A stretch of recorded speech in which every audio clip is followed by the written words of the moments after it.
You're watching Reality Check. Every indicator that suggests democracy under threat, from shrinking press freedoms to sweeping crackdowns on rivals of the ruling regime, to widespread arrests of dissenting voices, to questions over judicial independence, increasingly applies to India. And the world increasingly is taking note. The latest report to catalogue India's democratic backslide is by the US-based think tank Freedom House. This global watchdog has downgraded India's democratic ranking. It says India has dropped from free to a partly free democracy. It says, in quotes, the Modi government continued to crack down on its rivals during the pandemic. There's an increased pressure on human rights organizations, a rising intimidation of academics and journalists, and a spate of bigoted attacks. India's fall, it says, could have a damaging impact on global standards. This at a time when it finds that the proportion of not free countries has been the highest in the past 15 years.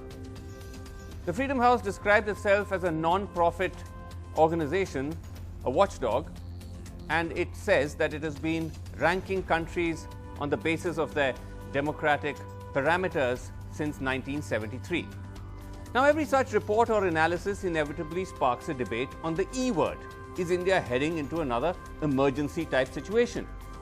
Now, does this framing by and large work in the ruling regime's favor, diminishing the impact of its actions when pitted against that egregiously dark chapter in Indian history? It doesn't help that the Congress, while currently claiming to fight against India's downslide, continues to sound evasive about the emergency. Take Rahul Gandhi's recent comments during a conversation with the economist Kaushik Basu, where he said that he thinks the emergency was a mistake, going on to say somewhat bizarrely that his grandmother said as much. His grandmother, Indira Gandhi, who ordered the emergency?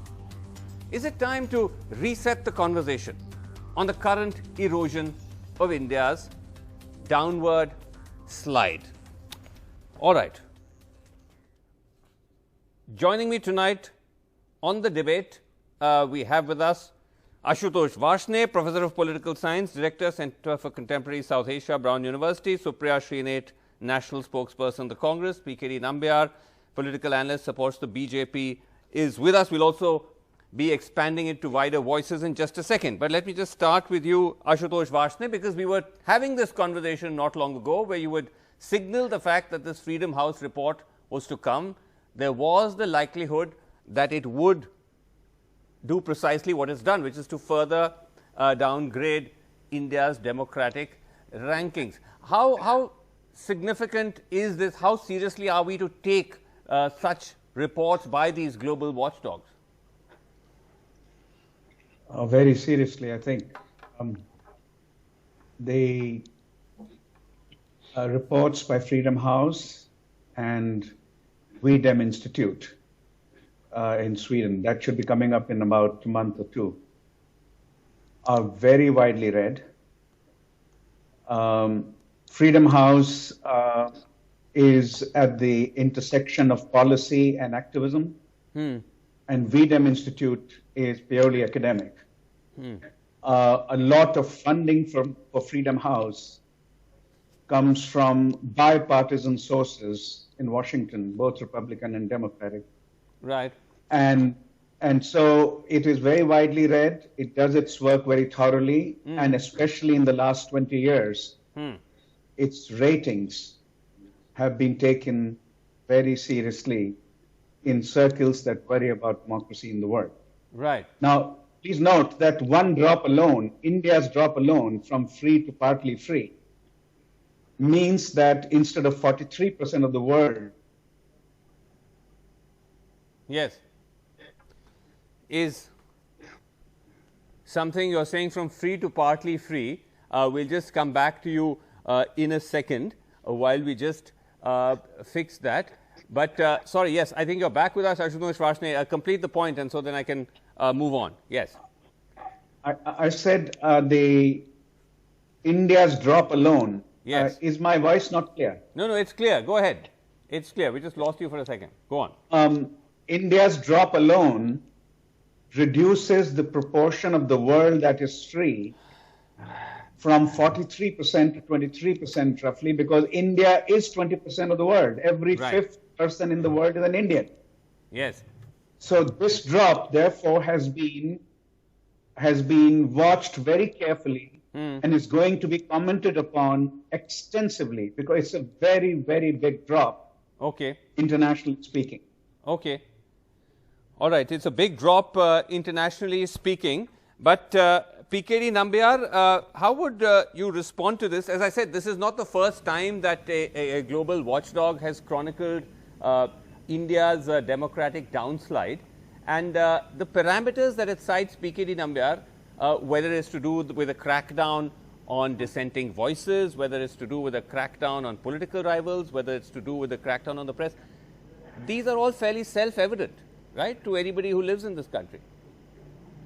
Srinivasan, whose Freedom House to judge the Indian democratic value and Indian democracy? It is an American-funded. This report is basically meant to tarnish the image of emerging power like India. There is nothing beyond that to be even discussed. Imagine. My question is not so much on the report itself, but I'm saying, is there anything in the report when you say it's to tarnish? Is there anything in the report which is contestable? Isn't everything that it's saying about what's happening to our democracy fairly obvious? Srinivasan, two things. One is that in your initial comments, you were reading out the entire, most of the synopsis of this particular report, as that was your initial content. If the freedom of speech is not there, freedom of press is not available, you would not have been able to read that kind of a document. Rahul Gandhi, as an opposition leader, would not have been able to call the chore as the prime minister of this country. Every election after election, the 5 states are going through an election. India as a democracy, it's the most vibrant democracy in the world. That is the reason 5 states are going through an election today. Right. We don't celebrate democracy once in 4 years. In India, every day we are celebrating democracy. And if an American organization, American government funded organization have to judge my country's democratic value, I can only say that I think you are wasting the 8:30 prime time of your channel on describing. When American organizations, measure other Indian indicators, like when we rise or fall in the ease of business rankings, and that's something which the government makes a big deal about, then when we discuss that, that's not a waste of prime time, is it? But anyway, let me just come to Raghu Karnad, co-founder of The Wire, joining us.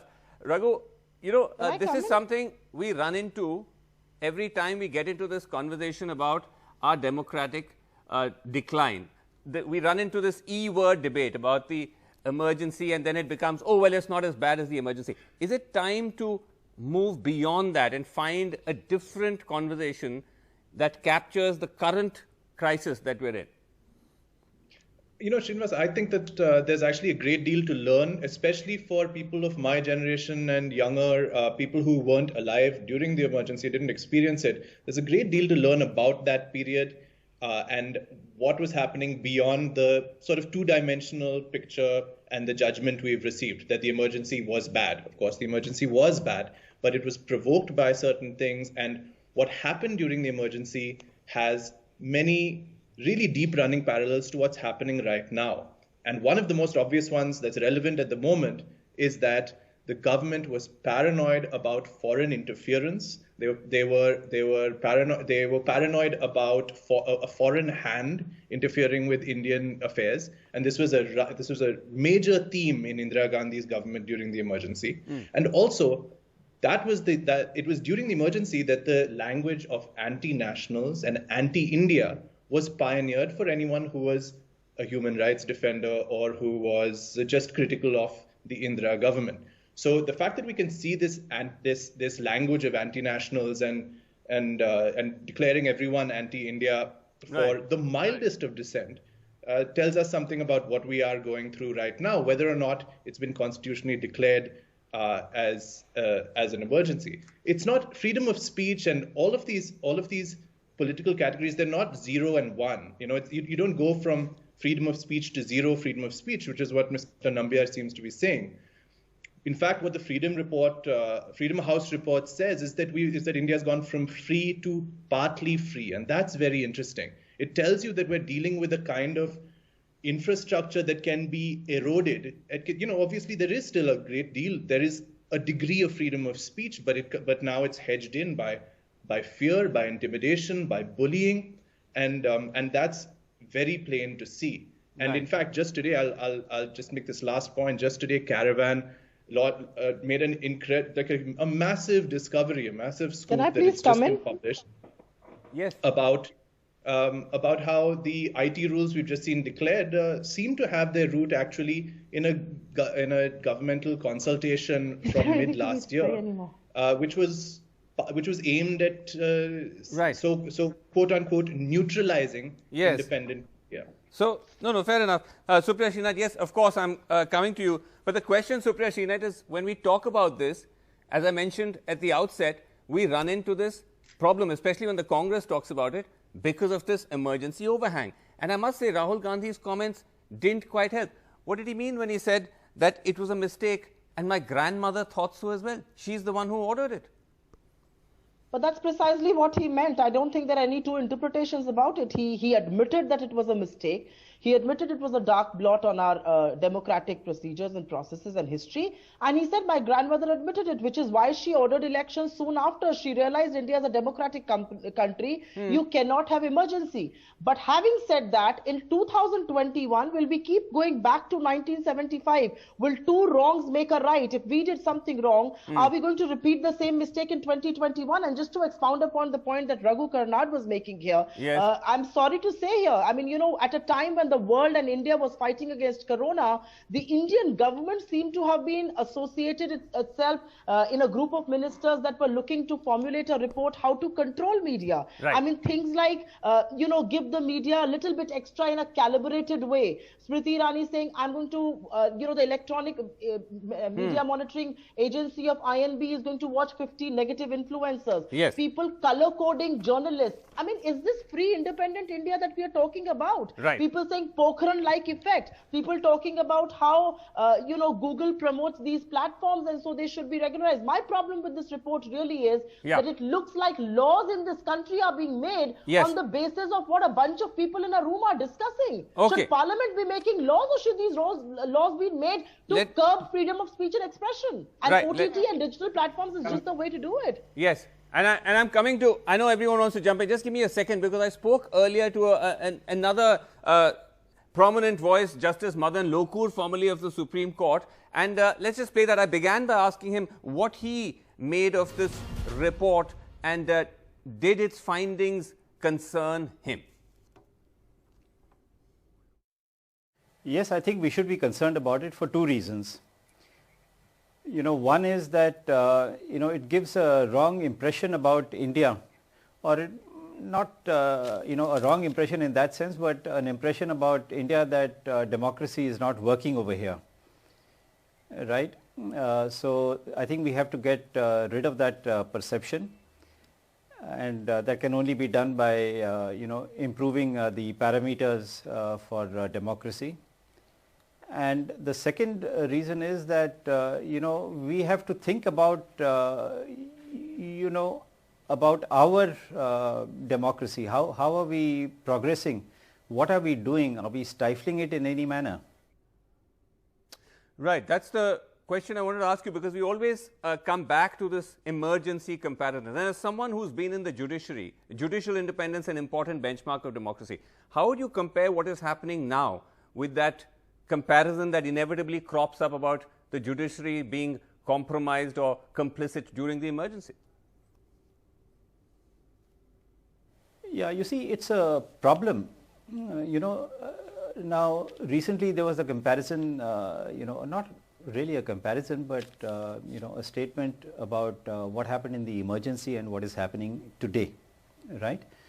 Now, during the emergency, the case of ADM Jabalpur had been decided by the High Court and by the Supreme Court. Emergency was declared in June 1975, and the decision of the Supreme Court came in April 1976. That means in less than a year, the High Court had taken a decision and the Supreme Court had taken a decision. Today, we find that persons have been detained and their cases have not been taken up for consideration for a year, more than a year in some cases. Now, if the emergency was bad enough in terms of, habeas corpus, today I think it's worse than what it was in terms of habeas corpus. I mean, if during the emergency cases could be heard and disposed of within a year, I don't see why it should take more than a year to not decide a case. You know, I can understand you decide a case after 1 year, but here you're not deciding a case. You know, the person is getting released. So yes, there are events like this which are very, very disconcerting. The migration of people, you know, last year, curtailment of the freedom of speech and expression, you know, not being proactive as far as internet shutdowns are concerned. Today again there is a report which says that out of 155 internet shutdowns at the instance of governments, 109 were from India. Number 2 was Yemen with 6 internet shutdowns. See the gap? Yeah. 109 in India and 6 in Yemen. So, you know, these are things which are very disconcerting, and I think the judiciary has to be, you know, far more proactive than it has been, to put things back on an even keel. Quickly wanted to ask you, are you seeing any kind of pushback, any change? Are you optimistic or not really? I hope it doesn't get worse. You know, if it gets worse, then we are in the doghouse. But yeah, but I don't think there is any option except, for the judiciary to pull up its socks, and for all of us to be optimistic that this happens. Right. Okay, thank you very much indeed, Justice Lokur, for talking to us there. PKD Nambiar, the point you were making earlier about how bad really is it, because I can make these comments, Rahul Gandhi can make these comments, as Raghu Karnad was saying, that it's not an all or nothing situation. But if you look at a number of measurable metrics which indicate a decline, they do exist. And we'll put some of those up on screen. One of those, Justice Lokur mentioned himself. India has the highest internet shutdowns now in the world. It's topping the global chart for shutdowns, 3rd consecutive year.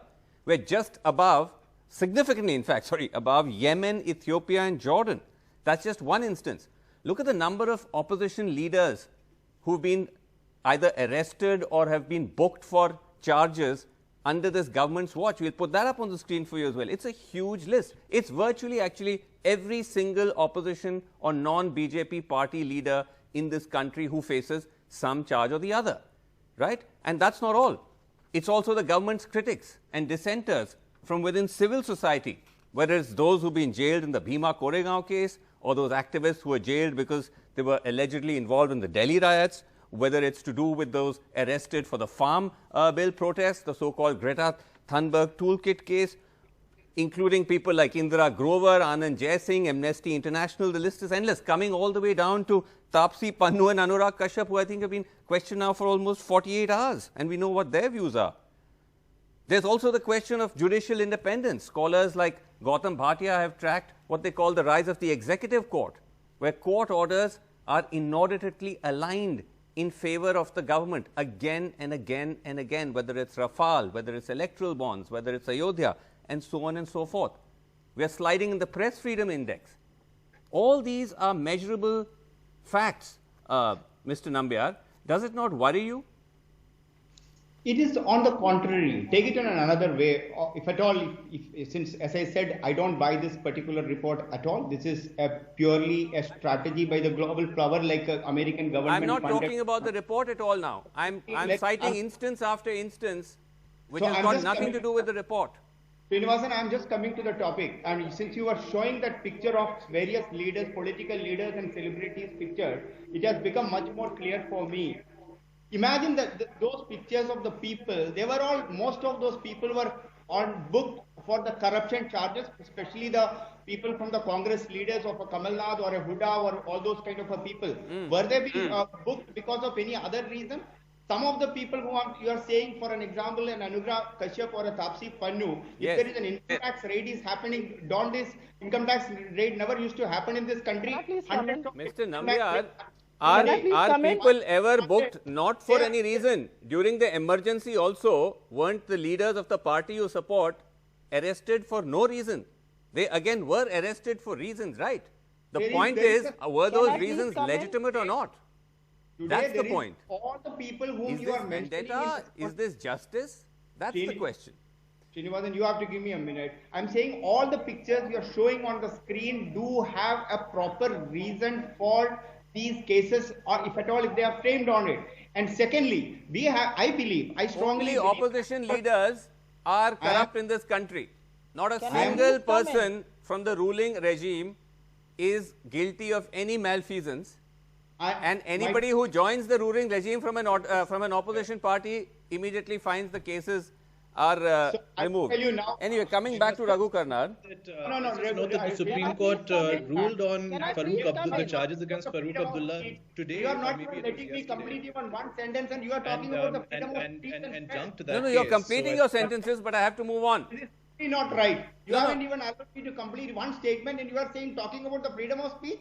No, no, you are completing your sentences, Mr. You Nambiar. have Don't get been agitated. For a Okay. minute. I'm only asking. There is a income tax rate is happening in this country. Don't you think the income tax rate is happening from the last 50 years in this country? Of course. If there is, अगर दाल में कोई काला नहीं है तो फिर क्यों क्यों गरीब करेगा? वाले की- Exactly. Okay, Yeah, but Raghu please- Karnad. Yes, And yes. you- Okay, okay. Now, Mr. Can I Nambiar, you must please allow me to come move in? on. Yes, Raghu Karnad, and then I'm coming to you, Supriya. Just a second, one by one. Yes, Raghu, yes.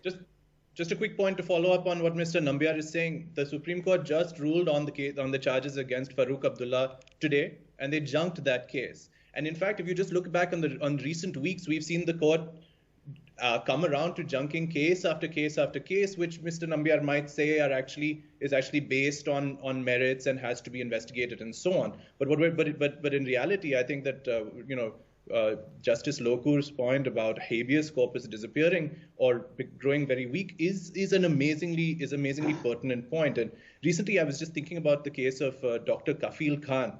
He was arrested serially on four different sets of charges, and he spent 16.5 months in jail or on a case that was finally just absolutely dismissed, and he was acquitted without question. Yes. Now, just to put that in context, I think it's important to put that in context since we're talking about the emergency. Yes.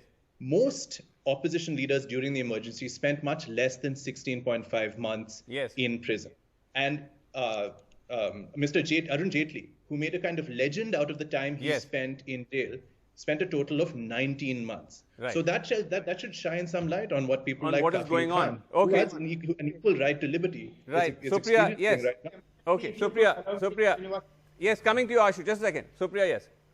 I have a very brief point to make. I mean, let's look at what is happening today. Elected governments are toppled. There's rampant horse trading. The government doesn't want to make rules of donating to political parties transparent. NIA But and toppling bonds of and governments, 50 lakh.